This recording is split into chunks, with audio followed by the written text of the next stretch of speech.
Yeah.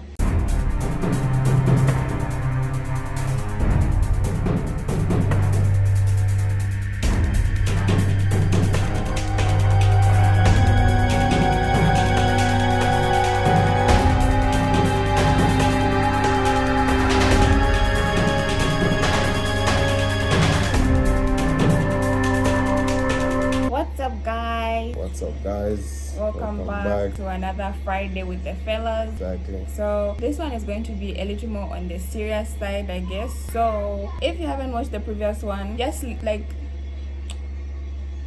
Go back and watch them. Yeah, it might be under this one after this one is done. So what I advise, or what we advise, is after this one, just go down there and have a little laugh for yourself, because I guess you'll need it. This is not it's a serious topic. Yeah. And the topic is Mental health. yeah, mental health is an issue that needs to be Have we addressed. introduced ourselves? Oh. You lack manners, bro. That's what that is.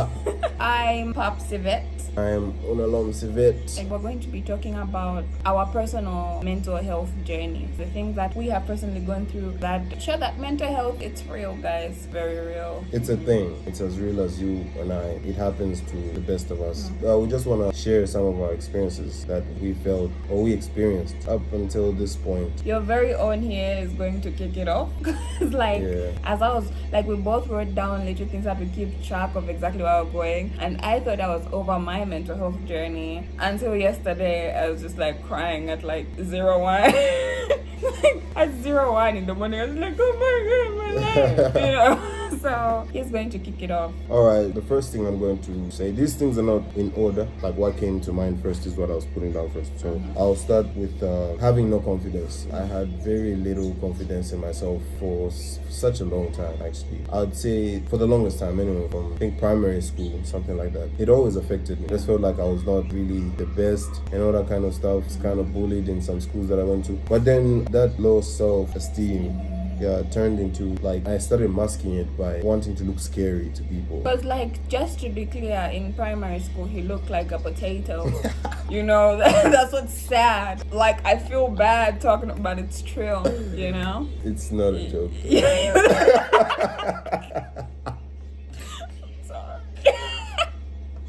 Yeah, you just looked very round, you know. That was so continue. Yeah, exactly. So that's what that was. So I changed schools. I went to a boys' school, and there, it all became stuff like you need to be tough to live life, So I started masking that with being big, and I became quite big in high school. So I was intimidating on people. Well, let's just say I was intimidating in school, and then from there on, instead of dealing with the problem, I started masking it, thinking that if I looked scary, then I was confident, which was the complete opposite. I was not confident at all inside. I didn't even know what confidence would feel like if I ever got to it, That's one of the things that I experienced growing up mentally. The second was I was never in the present. I was either in the past or in the future. And you easily get depressed with stuff like that. You get anxious easily because the only thing that you're trying to live up to is a future that's not there. And you're trying to live up to past achievements because they're gone at the end of the day. The present is what we have. And even problems, you can never deal with a problem when you're in the past or in the future, because the only place you can deal with a problem is now. It was not the best place. The other thing was I hated myself so bad, Your breath stank so bad. Yeah, I hated myself so bad that I started pushing the people around me, my loved ones, the people that cared about me. I started pushing them away. I would do stuff that was just selfish. Me hating myself led me to push that hate outwards, and I pushed some people away. And the ones that stayed, it was a trying moment, I can say, because I did the most. Yeah. I believe I did the most, and for the ones that left, I cannot blame, because it was a lot to handle. It's not good to hate yourself. You need to love who you are. You need to accept who you are. By the way, if you're hearing sound in the background, again, we talked about it in the last one, but if you're not here, just for you, specifically for you, baby girl or baby boy. Baby boy. Hey, bro. Don't even. Big boy, you tough on. For you, this is mostly a construction site, should I say. So there's a lot of drilling going on. People want their water, they're doing boreholes. So well, not exactly a construction site. We live in a new area, so people are building here. Not a construction site like we live on a mine or something. No, we don't. What do you think a construction site is? I think a construction Who site be doing is the construction course over here? I don't know, but It's me. It's a construction site, guys. There's construction going on. yeah, my bad. I got carried away with that. Yeah. That's what it is. There's a lot of borehole drilling going on, so bear with us. Great. Exactly. Continue. I also avoided being in the present. Me avoiding being in the present led to me using drugs. Alcohol being number one, the number one drug I abused a lot. Liquor. With me abusing that, it brought me so much pain. I thought I was enjoying, but coming to look back at it, I didn't enjoy none of it. It was painful, exhausting, from the hangovers to having a temper whenever I go out there. Not wanting to know what happened the night before. Yeah, exactly. I always dreaded to know what happened the night before. It was a whole lot, Getting admitted in hospital for a disease called pancreatitis. Multiple times. Yeah. If I need to explain, pancreatitis is the inflammation of the pancreas. I got this multiple times and I got lucky. By God's grace, let me not even say luck. By God's grace, I survived that. Once somebody's diagnosed with pancreatitis, many people die the first time. I've been through it more than 4 times. To put it in perspective, a lot of healthcare professionals, a lot of doctors, nurses, every single time would be there, would tell us, if you do this again, you will die, because a lot of people don't make it out. Exactly. It was not an easy thing, and the pain is just horrific. Like, even when I see somebody drinking, or my close friends drinking in excess, it's not something I want anybody to go through. It's not the best place. Death is preferable. Seriously, death is preferable. With the alcohol also came the alcohol poisoning. It has some cognitive symptoms on you, cognitive experiences, mental confusion. So I was hallucinating for like a week straight. I was hearing voices in my head, seeing people that are not there. I mean, that's just the worst thing anybody can go through. Up to death, that's the worst thing that I'll ever go through. Yeah, that's the worst thing that I'll ever go through in life. That's for sure. It's not and hallucinations is a bad thing. Like, the mind is, like they say, is a great tool when you use it, but once it's against you, you don't want that. It's a great servant, but a horrible master. Exactly. Take care of yourself. Mental health is important. Let me just emphasize how horrible these hallucinations were, because he is not very animated, but I'm gonna tell you exactly what it was. Okay, we would call when he's in school and would be seeing him like talking to himself in the corner of the room. You know what I mean? It was a very, very scary time, and would stay up for like hours just praying that he would be okay, but it looked like he had gone insane. Insanity at its best. It's true. It was a bad experience, Wow, it's a really bad experience. Just take care of yourself. I won't encourage anybody to drink, but if you do, I would encourage you to stop. But if you do and you don't want to stop, drink responsibly. And once you do that, you'll be fine. Because once it gets to the poisoning part, or once it just damages anything in you, it's a waste. So anyway, back to the topic is that mental health is important. So if you want me to elaborate more on what I've shared, you can leave it down in the comments below, and from there we can continue on to the next. So guys, for me, 2020 has been 2020. It did not come to play. It all started with, first, I was lacking confidence in myself. Another thing that really triggered this was, first you've got the normal pressure of like, oh my gosh, you look so fat, and then there's all that, especially in the girl community, there's a lot of pressure on appearance and all that jazz. So you're already lacking a little bit of confidence there, but a lot of insecurity.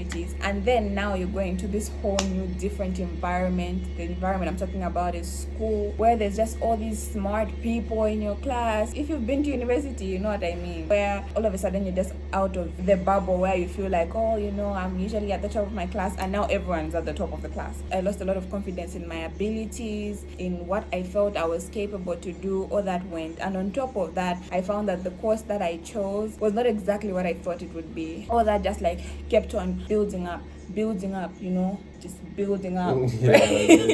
And then that went into fear. Now I started fearing to do anything, and it translated into every part of my life. I started fearing to do assignments, and it started like really slowly. I started fearing to do assignments because I was afraid that if I open this book or like read this question, I won't know anything that's going on. I started fearing to read every single thing. I started to fear, you know what I mean? And that brought in like a lot of procrastination. Also, that just kept on getting bigger and bigger, and now it got to a point where I got such anxiety just looking at a book. The fear was very, very crippling, and then I got like super, super anxious. I was always in a very negative headspace. I started feeling like I was a disappointment from nowhere. Like, no one has ever told me I was a disappointment. Did you think it? No. Maybe it was your energy, bro. It's true, actually. She started developing hate towards her books, actually. So I was like, but bro, you're in university. This is what you have to do. You need to study. And every time a topic about school would come about, she would get very emotional, and moody, For her, it really got bad, at that point. I was trying, 2020 came to mess it up. 2028 came to mess it up. I did not want to look at any book. I just wanted to throw it all away and just forget that it ever happened. And then I just became an insomniac. I could not sleep. And even up till now, everything is getting back into the rhythm of it all. Now I can sleep like at 24. Yes. Yeah, I can now sleep at that time, and it keeps like getting lower and lower and lower. But it got to a point where I couldn't sleep like throughout the night, because every time I sleep, I had sleep apnea. I would wake up with like my heart beating super, super fast. I would be crying, and I resorted to like distractions. Not alcohol, I'm not. Wow. No.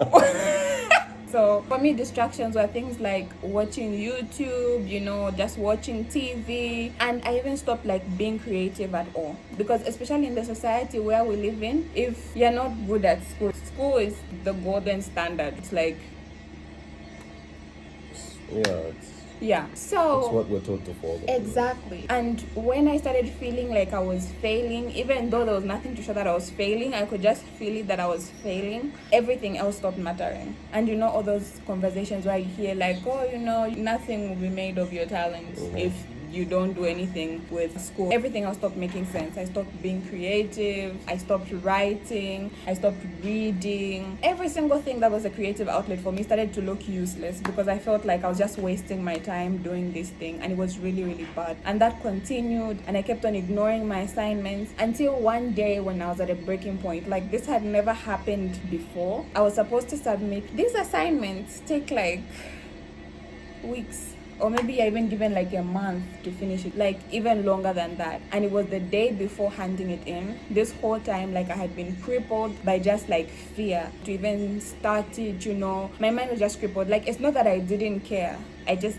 couldn't do anything about it. And I remember the day before was supposed to hand in this assignment, I had been seated at the table for 5 hours, and I just couldn't do anything. Like, I was crippled mentally. And that's how I just sat on the sofa in the living room, and I just felt like trash. I felt like trash. I know. Oh my God. So I felt really horrible, and coincidentally my best friend called just there. We had small talk for like a minute or so, and she was just like, girl, what's wrong? And I just broke down. I told her like, I don't know what's wrong with me. Like, I was bawling out, guys. Like when you're a kid, not like when you're grown, you're like, oh my God, I was bawling out. It was so sad. Like, my voice was gone, my nose was blocked, and she was so worried. All she could do is like tell me like, no, you're going to be okay, I'm like, don't worry and everything, because she also didn't know what to say. And over time I started talking to this guy, because I have no therapist, you know what I mean. Every night we'd sit down, and this guy actually came through. I mean, as expected, right? No, I'm just glad I could help. It was so scary even to admit it to him, because I felt like I was a failure for feeling the way I felt. I felt like I was weak. I just felt horrible. And we'd talk like almost every single night, and I'll just tell you like what's going on and everything. Right. Yeah, that went on and on. And then it also translated into my health. Over time, I started feeling like, oh, my back be hurting. Maybe it's that jog I took the other day, And then it just became bad, like one day where I just couldn't walk. And the paralysis in my mind, it showed up in my physical. I was paralyzed also in the physical, and I just couldn't move. And when I started going for physiotherapy, the doctor was like after he saw that, there was nothing really that could have triggered this physically, he was like, girl, what are you thinking about? He asked me like why I'm stressing, and he was like, you're probably stressed, you shouldn't do that. You need some milk.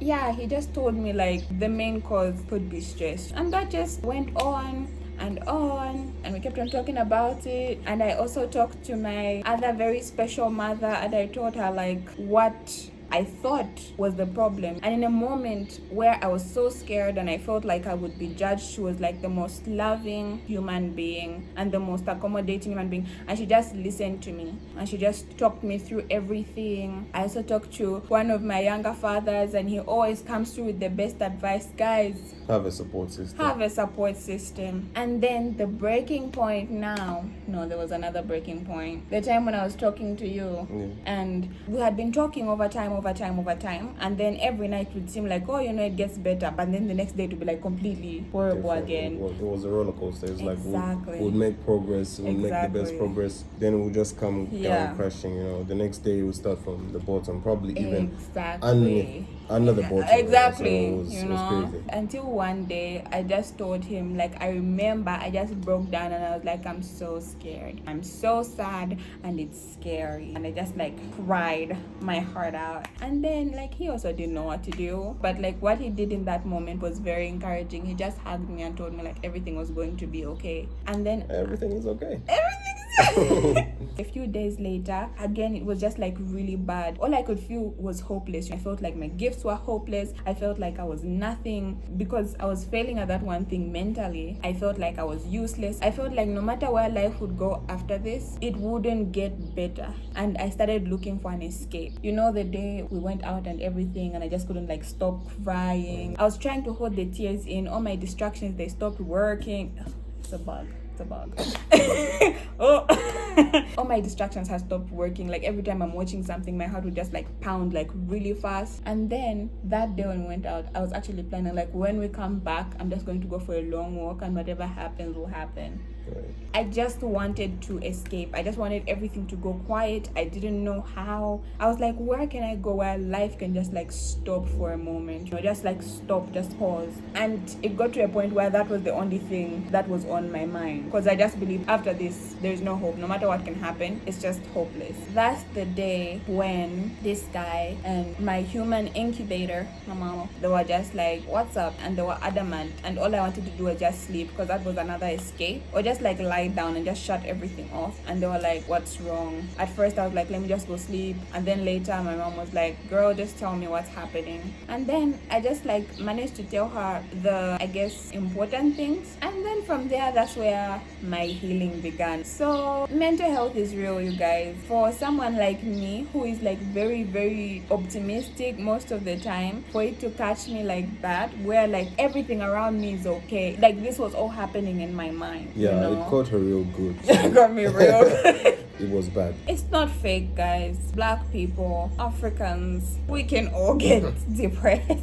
As long as you have a mind. And it works. Talk to your best friend. Talk to your siblings. Talk to your parents. Talk to anyone that you're convicted to talk to. That's what it is, you guys. If you want us to talk more about this, let us know down in the comments below. In one of the next videos, we'll be talking about healing from this. How we got from the lowest low to where we are now. Because like we're not at the highest high. Exactly. This is the worst you're seeing us. We only get better from here. And we know this was maybe a somewhat heavy topic. As we've said, if you want to have a little laugh, click last week. Click it. So we really hope this was relatable. We really hope this was helpful, and really hope it was encouraging. Happy thoughts. Just know that everything is working for you, and believe it. No matter what happens from this moment on, believe that it's working for you. If you put in your best for something to work, everything is working for you. So that was each of our personal experiences with mental health. There was so much that we haven't mentioned. A lot. But yeah, we're still going, and this is just the beginning, and we can elaborate more later. Remember to like, comment, share, subscribe, and make sure you hit that notification bell so you're notified every time we post a new video. Okay, until next time, adios. Pancreatitis.